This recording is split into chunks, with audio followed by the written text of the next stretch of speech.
ನಮಸ್ತೆ ವೀಕ್ಷಕರೇ, ಇವತ್ತು ನೇತ್ರಾವತಿ ನದಿ ನಮ್ಮ ಕಿಚನಿಗೆ ಬಂದುಬಿಟ್ಟಿದ್ದಾಳೆ.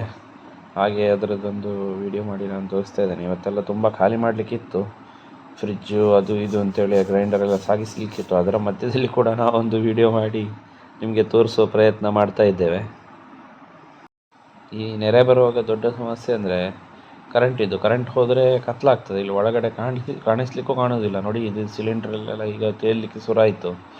ಈಗ ಇದನ್ನೆಲ್ಲ ರಪ ಖಾಲಿ ಮಾಡಬೇಕು. ಇದು ಹಗಲೊತ್ತು ಆದ್ದರಿಂದ ತೊಂದರೆ ಇಲ್ಲ. ನೋಡಿ, ಎದುರಿನ ಅಂಗಳಕ್ಕೆ ಬಂದಿದೆ ಈಗ ನೀರು. ಅವರು ನಮ್ಮ ಪಕ್ಕದ ಅಂಗಡಿಯವರು ಕೂಡ ಗಾಡಿ ತರಿಸಿದ್ರು ಖಾಲಿ ಮಾಡಲಿಕ್ಕೆ. ನಾವು ಕೂಡ ಟೆಂಪೋದಲ್ಲಿ ಆದಷ್ಟು ಲೋಡ್ ಮಾಡಿ ಕಳಿಸ್ತಾ ಇದ್ದೇವೆ. ಈಗ ದೊಡ್ಡ ಪಾತ್ರೆ ಎಲ್ಲ ಕೊಂಡೋಗ್ಲಿಕ್ಕೆ ಆಗೋದಿಲ್ಲ, ಅದನ್ನೆಲ್ಲ ಅಲ್ಲೇ ಬಿಡುವಂಥದ್ದು. ಹಾಳಾಗುವಂಥದ್ದು ಗ್ರಾಸರಿ ಐಟಮ್ಸ್ ಎಲ್ಲ ಏನಿದೆ ಅಂಥದ್ದು, ದಿನಸಿ ಪದಾರ್ಥ, ಅಕ್ಕಿ, ಬೇಳೆ ಅದನ್ನೆಲ್ಲ ತೊಗೊಂಡು ಹೋಗ್ತಾ ಇದ್ದೇವೆ. ಮತ್ತು ಈ ಪಾತ್ರೆ ಎಲ್ಲ ಅಲ್ಲಲ್ಲೇ ಮೇಲೆ ಇಡುವಂಥದ್ದು. ಈಗ ಸಿಲಿಂಡ್ರೆಲ್ಲ ಹಾಗೆ ಒಂದಕ್ಕೊಂದು ಕಟ್ಟಿ ಅದನ್ನೊಂದು ಕಂಬಕ್ಕೆ ಕಟ್ಟಿ ಬಿಡ್ತೇವೆ. ಮತ್ತು ಫ್ರಿಜ್ಜು, ಗ್ರೈಂಡರ್ ತುಂಬ ಐಟಮ್ ಇರ್ತದೆ. ಒಂದು 3-4 ಲೋಡು ಐಟಮ್ಸ್ ಬೇಕಾಗ್ತದೆ. ಅದು ಅಷ್ಟು ಐಟಮ್ಸನ್ನು ಸಾಗಿಸಲಿಕ್ಕೆ ಆಗೋದಿಲ್ಲ. ಅಂದರೆ ಅದು ಡ್ಯಾಮ್ನವರು ನೀರು ಬಿಡುವುದರಿಂದ ಅವರು ಒಂದು ಸಲ ಸೈರನ್ ಹಾಕಿ 10 ನಿಮಿಷಕ್ಕೆ ಸುಮಾರು 3 ಅಡಿ ನೀರು ಏರ್ತಾ ಹೋಗ್ತದೆ. ಹಾಗೆ ನಮಗೆ ಅಷ್ಟು ಟೈಮ್ ಸಿಗೋದಿಲ್ಲ ಅದನ್ನೆಲ್ಲ ಸಾಗಿಸಲಿಕ್ಕೆ. ಈಗ ಸುತ್ತ ನೀರು ಬಂದಾಯಿತು, ಬಿಲ್ಡಿಂಗ್ಗಳ ಸುತ್ತ.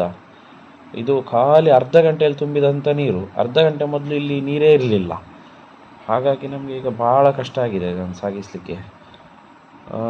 ತುಂಬ ಕಾರಣಗಳಿರ್ತವೆ. ಈಗ ತುಂಬ ಜನಕ್ಕೆ ಅನ್ನಿಸ್ಬೋದು, ಈ ಜಾಗದಲ್ಲಿ ಯಾಕೆ ಮಾಡ್ತೀರಿ, ಬೇರೆ ಜಾಗದಲ್ಲಿ ಮಾಡ್ಬೋದಲ್ವ ನಿಮಗೆ, ಹಾಗೆ ಹೇಗೆ ಅಂತೇಳಿ. ಅದು ಹಾಗಲ್ಲ, ನದಿ ಪಾತ್ರದ ಜೀವನವೇ ಹೀಗೆ ಇರ್ತದೆ. ಏನೋ ಒಂದು ಭರವಸೆಯ ಮೇಲೆ ಮಾಡ್ತಾ ಇರ್ತಾರೆ. ಇದು ಪ್ರತಿ ವರ್ಷ ಬರೋದಿಲ್ಲ. 2013ರಲ್ಲಿ ಒಂದು ಸಲ ಇದೇ ಥರ ನೆರೆ ಬಂದಿತ್ತು. ಅದರ ನಂತರ ತುಂಬ ವರ್ಷ ಬರಲಿಲ್ಲ. ಮತ್ತು 2019ರಲ್ಲಿ ಒಮ್ಮೆ ಬಂತು. ಅದರ ನಂತರ ಇವಾಗ ಬರ್ತಾ ಇದೆ. ಹಾಗಂತೇಳಿ ನಮಗೆ ಒಂದು ಭರವಸೆ, ಈ ಸಲ ಬರೋದಿಲ್ಲ ಅಂತೇಳಿ. ಬಂದರೆ ಒಂದೇ ಸಲಕ್ಕೆ ಅರ್ಧ ಗಂಟೆಯಲ್ಲಿ ಇಷ್ಟು ನೀರು ತುಂಬಿಕೊಳ್ತದೆ. ಅಷ್ಟರಲ್ಲಿ ನಾವೆಲ್ಲ ಖಾಲಿ ಮಾಡಬೇಕಾಗ್ತದೆ. ಸುಮಾರು ಸರ್ತಿ ತುಂಬ ಐಟಮ್ ಎಲ್ಲ ಹಾಳಾಗಿ ಹೋಗ್ತದೆ, ಏನು ಮಾಡಲಿಕ್ಕೆ ಆಗೋದಿಲ್ಲ. ಬಟ್ ನಾವು ನಮ್ಮ ಪ್ರಯತ್ನ ಮಾಡ್ತಾ ಇರ್ತೇವೆ. ಈಗ ನೋಡಿ, ಕರೆಂಟ್ ಹೋಗಿದೆ. ಈಗ ಇನ್ವರ್ಟ್ರೆಲ್ಲ ಮುಳುಗ್ತಾ ಉಂಟು. ಅದರಲ್ಲಿ ಈಗ ಅದನ್ನೀಗ ಚೇಂಜ್ ಮಾಡಬೇಕು. ಬಿದೆ ಬಲ್ಪು ನಂದು ಪಕ್ಕ ಗಿಚ್ಚಲ್ಲ ಮರ ವಯರ್ ತಿರ್ತು ಬಾಡ್ಜಿ ವಯರ್ ತಿರ್ತು ಬಾಡ್ಜಿ ಓಯ್ ಅಂಜಾನ್ ಕೊಡ್ಜಿ ಅಮರೇಂದ್ರ ಬಾಹುಬಲಿ ಇದು ಓಡಿತ್ತು ನನಗೆ.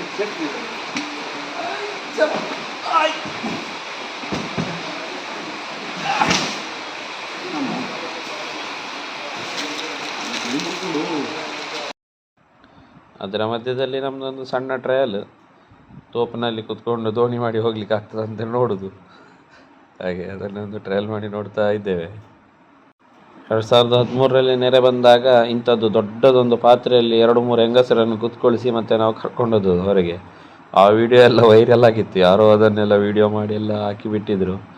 ಬಟ್ ನಮ್ಮ ಹತ್ರ ಬೇರೆ ಏನು ಐಡಿಯಾ ಇರಲಿಲ್ಲ. ಹಾಗೆ ಲಾಸ್ಟಿಗೆ ಅಂದರೆ ಎಲ್ಲ ಕಡೆ ನೀರು ತುಂಬಿ ಆಗಿದೆ, ಅವರಿಗೆ ಹೋಗ್ಲಿಕ್ಕೆ ಆಗೋದಿಲ್ಲ. ಮತ್ತು ಇದೇ ರೀತಿ ಅವರನ್ನು ಒಂದು ಕಟರದಲ್ಲಿ ಕೂತ್ಕೊಳಿಸಿ ಕರ್ಕೊಂಡೋಗಿ ರೋಡಿಗೆ ಬಿಟ್ಟದ್ದು.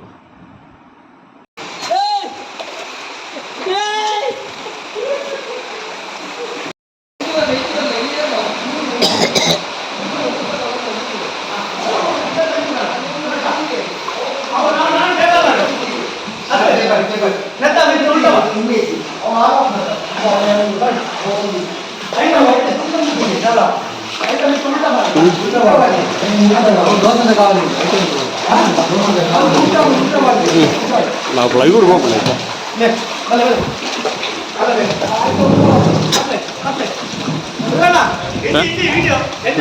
ಮಾಡಲೆ ಪತ್ಲೆ ಇತ್ತ ಕೆಕ್ಕಿಲ್ ಮುಟ್ಟ ಬರ್ಪುಂಡು ನೀರು ಉಡೋದು ಬಿದ್ದಿಲ್ಲಂಡ ಪಲ್ಟಿ ಮಾಡಲೆ ಇನ್ನು. ನೋಡಿ ಎಷ್ಟು ಬೇಗ ನೀರು ತುಂಬಿತ್ತು ನೋಡಿ. ಆಗ ನಾವು ಇಲ್ಲಿ ಖಾಲಿ ಇತ್ತು, ಇಂಟರ್ಲಾಕ್ ಕಾಣಿಸ್ತಾ ಇತ್ತು. ಅದರಲ್ಲಿ ಗಾಡಿ ನಿಲ್ಲಿಸಿ ಲೋಡ್ ಮಾಡಿ ಕಳಿಸಿದ್ದು. 2 ಲೋಡ್ ಹೋಗಿ ಆಯಿತು. 3ನೇ ಲೋಡಿಗೆ ಬರೋಷ್ಟರಲ್ಲಿ ಈಗ ಇಲ್ಲಿ ಫುಲ್ಲಾಗಿ ಆಗಿದೆ. ಇನ್ನು ಗಾಡಿ ಬರಲಿಕ್ಕೆ ಆಗೋದಿಲ್ಲ. ಇನ್ನೇನಿದ್ರು ಐಟಮ್ಸ್ ಎಲ್ಲ ಇದರಲ್ಲೇ ಮೇಲುಗಡೆ ಎಲ್ಲಿಯಾದರೂ ಇಡ್ಲಿಕ್ಕೆ ಆಗೋದಾದರೆ ಮೇಲ್ಗಡೆ ಇಟ್ಟು ಹೋಗ್ಬೇಕಷ್ಟೇ ಮನೆಗೆ. ಇನ್ನಷ್ಟೇ ಐಡಿಯಾ ಉಳಿದಿರೋದು. ನೋಡಿ, ಯಾರೋ ಒಬ್ಬರು ಬರ್ತಾ ಇದ್ದಾರೆ ಈಗ. ನೋಡಿ ಎಷ್ಟು ನೀರು ತುಂಬಿದೆ. ಇದೆಲ್ಲ ಬಸ್ ಸ್ಟ್ಯಾಂಡಲ್ಲಿ ಫುಲ್ಲಾಗಿ ಆಯಿತು. ಇವತ್ತಿನ ಕೆಲಸ ಆಯಿತು. ಇನ್ನೂ ಏನು ಮಾಡಲಿಕ್ಕೆ ಆಗೋದಿಲ್ಲ. ಎಷ್ಟಾಗ್ತದೆ ಅಷ್ಟು ನಾವು ಮೇಲೆ ಇಟ್ಟಾಯಿತು. ಇನ್ನು ಮನೆಗೆ ಹೋಗುವಂಥದ್ದು. ಇನ್ನು ಲೇಟ್ ಮಾಡಿದರೆ ಇದೇ ರೀತಿ ನೀರು ತುಂಬಿ ಮತ್ತೆ ನಾವು ಈಜಿಕೊಂಡು ಹೋಗಬೇಕಾಗ್ತದೆ. ಈಗ ಮನೆಗೆ ಹೋಗಿ ಸಂಜೆ ಏನಂತೇಳಿ ನೋಡಬೇಕು. ಮಾರೆ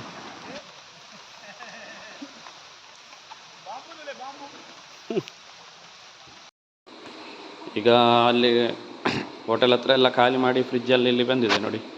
ಎಲ್ಲ ಫ್ರಿಜ್ ತಂದು ಇಲ್ಲಿ ಕನೆಕ್ಷನ್ ಮಾಡಿ ಇಟ್ಟಿದ್ದೇವೆ. ಇದರಲ್ಲೆಲ್ಲ ಫುಲ್ ಐಟಮ್ ಉಂಟು. ಅದೆಲ್ಲದ್ರೆ ಎಲ್ಲ ಹಾಳಾಗಿ ಹೋಗ್ತದೆ ನೋಡಿ. ಇದರಲ್ಲಿ ಫುಲ್ ಉಂಟು ಈಗ. ಹಾಗೆ ಒಂದು ಮಳೆ ಅಂದರೆ ಎಷ್ಟೆಲ್ಲ ಸಮಸ್ಯೆ ಅಂತೇಳಿ ಹೇಳಿ ಪ್ರಯೋಜನ ಇಲ್ಲ ನೋಡಿ. ಇದರಲ್ಲಿ ಕೂಡ ಫುಲ್ ಉಂಟು. ಇದು ಕೂಡ ನೋಡಿ, ಅಲ್ಲ ಐಸ್ ಕ್ರೀಮ್ಗಳು ಎಲ್ಲ ಫುಲ್ಲು. ಇದು ಈಗ ನಮ್ಮ ಮನೆ ಕೆಳಗೆ ಇರುವಂತಹ ಗೋಡನ್ ಇಲ್ಲಿಗೆ ಬಂದಿದೆ ಎಲ್ಲ. ಈಗ ನೋಡಿ, ನೇತ್ರಾವತಿ ಇಲ್ಲಿವರೆಗೆ ಬಂದಿದ್ದಾಳೆ ನೋಡಿ. ಇನ್ನೂ ಕೂಡ ನೀರು ಜಾಸ್ತಿ ಆಗ್ತಾ ಉಂಟು. ಅಲ್ಲಿ ಹೋಟೆಲ್ ಹತ್ರ ಒಳಗೆ ಬರುವಾಗ ಇಲ್ಲಿ ಗದ್ದೆಯಲ್ಲಿ ಇರೋದಿಲ್ಲ. ಇಲ್ಲಿಂದ ಅರ್ಧ ಕಿಲೋಮೀಟ್ರ್ ಆಗ್ತದೆ ಅಲ್ಲಿಗೆ, ನದಿಗೆ. ಈಗ ಅರ್ಧ ಕಿಲೋಮೀಟ್ರ್ ದೂರಕ್ಕೆ ಬಂದಿದೆ, ಮನೆ ಹತ್ತಿರಕ್ಕೆ ಬಂದಿದೆ ನೋಡಿ. ಈಗ ಇನ್ನೊಂದು 4 ಫೀಟ್ ಬಂದರೆ ಇಲ್ಲಿ ಕೂಡ ಕಿಚನಿಗೆ ಬರ್ತದೆ. ಅಷ್ಟು ಬರಲಿಕ್ಕೆ ಆಗ್ತದೆ. ಅಷ್ಟು ಬರೋದಿಲ್ಲ. ಅಷ್ಟು ಬಂದರೆ ಸಾಧಾರಣ ಅದು ಮಾರಿಬಲ್ಲ ಅಂತೇಳಿ 74ರಲ್ಲಿ ಬಂದ ಏನುಂಟು ಒಂದು ನೆರೆ ಬಂದಿದೆ, ಅಷ್ಟು ಬರ್ತದೆ. ಆವಾಗ ಒಂದು ಅರ್ಧಕ್ಕರ್ಧ ಪೇಟೆ ನಾಶ ಆಗಿತ್ತು. ಕೆಳಗಿನ ಪೇಟೆ ಅಂತೇಳಿ ಉಂಟು, ಅಲ್ಲೆಲ್ಲ ಸಂಪೂರ್ಣ ಹಾಳಾಗಿ ಹೋಗಿತ್ತು. ಈಗ ಅಷ್ಟು ಬರಲಿಕ್ಕಿಲ್ಲ ಅಂತ ನಮ್ಮ ಅನಿಸಿಕೆ. ಸಾಧಾರಣ ಇಷ್ಟು ಮಾಮೂಲಾಗಿ ಯಾವಾಗಲೂ ಬರ್ತದೆ ನೋಡಿ. ಇಲ್ಲಿ ರೋಡ್ವರೆಗೆ ಬೀಳ್ತದೆ. ಇಲ್ಲಿ ರೋಡಿಗೆ ಬಿದ್ದರೆ ಅಲ್ಲಿ ಕಂಪ್ಲೀಟಾಗಿ ಕೆಳಗಿನ ಫ್ಲೋರ್, ಗ್ರೌಂಡ್ ಫ್ಲೋರ್ ಕಂಪ್ಲೀಟ್ ಮುಳುಗ್ತದೆ. ಹಾಗೆ ಈಗ ಕಸ ಎಲ್ಲ ಬಿಸಾಕ್ತಾರಲ್ಲ, ಅದೆಲ್ಲ ನೋಡಿ ತೇಲಿ ಬರ್ತಾ ಉಂಟು ನೋಡಿ. ಇಲ್ಲಿ ಪಾಪ ಇವರು ಗದ್ದೆ ಮಾಡಿದ್ದಾರೆ. ಇದರಲ್ಲಿ ಗದ್ದೆಯಲ್ಲಿ ಮೊನ್ನೆ ನಾಟಿ ಆದದ್ದಷ್ಟೇ ನೋಡಿ. ಇದು ಪೂರ್ತಿ ಗದ್ದೆ ಇದು. ಪಾಪ ಅವರು ಮೊನ್ನೆ ಕಷ್ಟಪಟ್ಟು ಉತ್ತು ಬಿತ್ತು ಬೆಳೆದಿದ್ದಷ್ಟೇ. ಇದೆಲ್ಲ ಮುಳುಗಿದೆ. ಇನ್ನು ಎಷ್ಟು ದಿವಸ ನೀರು ಇರ್ತದೆ ಅಂತ ಹೇಳಲಿಕ್ಕಾಗೋದಿಲ್ಲ.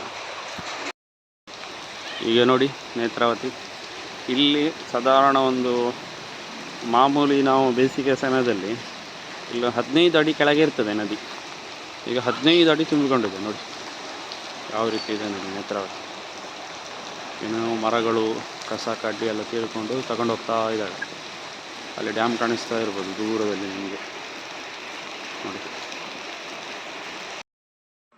ತುಂಬ ಜನ ಅಲ್ಲಿ ಅಂಗಡಿಯೆಲ್ಲ ಖಾಲಿ ಮಾಡಿ ಅವರ ಅಂಗಡಿಯಲ್ಲಿರೋ ಐಟಮ್ಸ್ ಎಲ್ಲ ತಂದು ಇಲ್ಲಿ ದೇವಸ್ಥಾನದ ಹತ್ತಿರ ಹಾಲ್ನಲ್ಲಿ ಹಾಕ್ತಾ ಇದ್ದಾರೆ. ಬೇರೆ ಏನು ಮಾಡಲಿಕ್ಕೆ ಆಗೋದಿಲ್ಲ. ನೆರೆ ಬಂದಾಗ ಕೆಲವರಿಗೆ ಏನು ಕೆಲಸ ಇಲ್ಲ, ಹೀಗೆ ನೋಡ್ಲಿಕ್ಕಂತ ಬರೋದು. ನೆರೆ ನೋಡಲಿಕ್ಕೆ ನೋಡಿ ತುಂಬ ಜನ ಬಂದಿದ್ದಾರೆ. ಮಳೆ ಅಲ್ವಾ, ಎಲ್ಲ ರಜೆ ಇರ್ತದೆ. ಇದು ನಮ್ಮ ಎದುರಿನ ಬಿಲ್ಡಿಂಗ್. ಇದು ನೋಡಿ ಕಂಪ್ಲೀಟ್ ಮುಳುಗಿದೆ ನೋಡಿ. ಕೆಳಗಡೆ ತರಕಾರಿ ಅಂಗಡಿ, ಜ್ಯೂಸ್ ಅಂಗಡಿ ಎಲ್ಲ ಇತ್ತು. ಕೆಳಗಿನ ಗ್ರೌಂಡ್ ಫ್ಲೋರ್ ಕಂಪ್ಲೀಟ್ ಮುಳುಗಿದೆ. ಇದು ಅದನ್ನು ನೋಡಲಿಕ್ಕೆಲ್ಲ ಬಂದಂತಹ ಜನರು. ಇದು ಫನ್ ಟೈಮ್ ಅಂತ ಇಲ್ಲಿದ್ದು ಫೇಮಸ್ ಹೋಟೆಲ್ ಅದು ಪೂರ್ತಿ ಮುಳುಗಿದೆ ಪಾಪ. ಅದರಲ್ಲೆಲ್ಲ ತುಂಬ ಐಟಮ್ಸ್ ಇತ್ತು.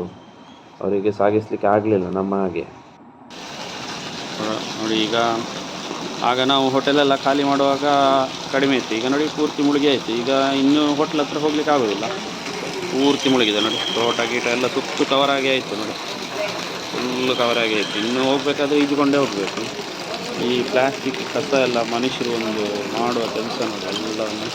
ಎಲ್ಲ ಬಿಸಾಡ್ತಾರೆ ಅಲ್ಲೆಲ್ಲಿ. ಈಗ ಎಲ್ಲ ಬಂದು ಇಲ್ಲಿ ಬಿದ್ದಿದೆ ನೋಡಿ. ಎಷ್ಟು ಉಂಟು ನೋಡಿ. ನದಿಯಲ್ಲಿ ಸಾಧಾರಣ ಒಂದು 10 ನಿಮಿಷದಲ್ಲಿ 1 ಲೋಡ್ ಪ್ಲಾಸ್ಟಿಕ್ ಹೋಯ್ತು. ಈಗ ಹೋಗ್ತಾ ಉಂಟು ಕಂಟಿನ್ಯೂಸ್ ಆಗಿ. ಎಷ್ಟು ಪ್ಲಾಸ್ಟಿಕ್ ಸಮುದ್ರಕ್ಕೆ ಹೋಗ್ತದೆ ಅಂತ ಹೇಳಿ ಪ್ರಯೋಜನ ಇಲ್ಲ ನೋಡಿ. ಈಗ ನಾವು ಆಗ ಖಾಲಿ ಮಾಡುವಾಗ ಅಲ್ಲಿ ಗಾಡಿ ನಿಲ್ಲಿಸಿ ಖಾಲಿ ಮಾಡಿದ್ದು. ಈಗ ಸಾಧಾರಣ ಅಲ್ಲಿ ಒಂದು 6 ಫೀಟ್ ನೀರುಂಟು. ಇನ್ನು ರಾತ್ರಿ ಇನ್ನೂ ಕೂಡ ಜಾಸ್ತಿ ಆಗ್ಬೋದು, ಹೇಳಲಿಕ್ಕಾಗೋದಿಲ್ಲ. ಒಂದು ನಾಯಿ ಇರ್ತಾ ಉಂಟು ನೋಡಿ. ಎಲ್ಲಿ ಹೋಗೋದಂತ ಗೊತ್ತಿಲ್ಲ.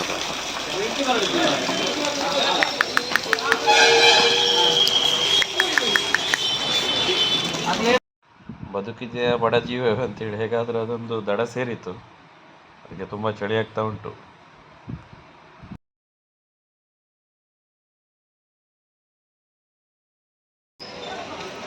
ಇದು ರಸ್ತೆಯ ಆ ಕಡೆಯ ಬಿಲ್ಡಿಂಗ್. ಅದು ಕೂಡ ನೋಡಿ ಒಂದು ಮೊಬೈಲ್ ಅಂಗಡಿ ಇರುವ ಅಂಗಡಿಗಳೆಲ್ಲ ಗ್ರೌಂಡ್ ಫ್ಲೋರ್ನಲ್ಲಿ ಇರುವುದು ಎಲ್ಲ ಅರ್ಧದಷ್ಟು ಮುಳುಗಿ ಆಗಿದೆ. ಇನ್ನೂ ಸಂಗಮ ಅಷ್ಟೇ ಬಾಕಿ. ರೋಡ್ ಆ ಕಡೆ ಅರ್ಧ, ಈ ಕಡೆ ಅರ್ಧ ಬಂದಿದೆ ನದಿ. ಹೋದ ವರ್ಷ ಅಂದರೆ 2019ರಲ್ಲಿ ರೋಡ್ನ ಮೇಲೆ 4 ಫೀಟ್ ನೀರು ನಿಂತಿತ್ತು. ಅಂದರೆ ಅಲ್ಲಿ ಹೋಟೆಲ್ ಬಿಲ್ಡಿಂಗ್ ಫುಲ್ಲು ಮುಳುಗಿ ಅದರ ಮೇಲಿನ ಫ್ಲೋರಿಗೆ ಟಚ್ ಆಗಿತ್ತು. ಅದರ ಮೇಲಿನ ಫ್ಲೋರ್ನಲ್ಲಿ ಜನ ಇದ್ದರು. ಅವರನ್ನು ಮತ್ತೆ ದೋಣಿ ಮೂಲಕ ಹೊರಗೆ ತರಲಿಕ್ಕೆ ಬಂದರು. ಈಗ ಪೊಲೀಸ್ ವ್ಯಾನ್ ಬಂದಿದೆ ನೋಡಿ ಇಲ್ಲಿ. ಅಂದರೆ ಜನರು ತುಂಬ ಸೇರ್ತಿದ್ದಾರೆ ಅಂತ ಹೇಳಿ ಎಚ್ಚರಿಕೆ ಕೊಡಲಿಕ್ಕೋಸ್ಕರ ಪೊಲೀಸ್ ವ್ಯಾನ್ ಕೂಡ ಬಂತು.